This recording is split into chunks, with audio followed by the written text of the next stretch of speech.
Yego tweje gutsinda urukino rwa Aigle Noir mugabo uravye nyine abakinyi banje bakino munsi n'ivyashimishije haboneka ko umengo bagaye nibaze rero ko ni ikintu cyo gusora mu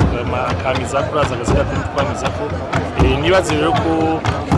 nzokwamiza ko ndabatera kamo ndabwira ko ataruko kurikisha uko bakina umengo bariko baratinya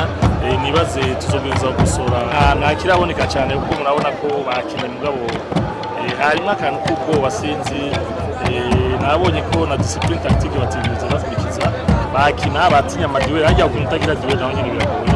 nibaze nzobaraba neza mu rukino tuzogira nashe naravye bari barushe nabonye baje ari wasemani bose sinoke wenyine ariyo Selemani ari bamwe muri Kenya no mugabye naravye kuba barekipe neza kugira ntihagire inkora bazabwira mu kibuga ko iyo bari gukora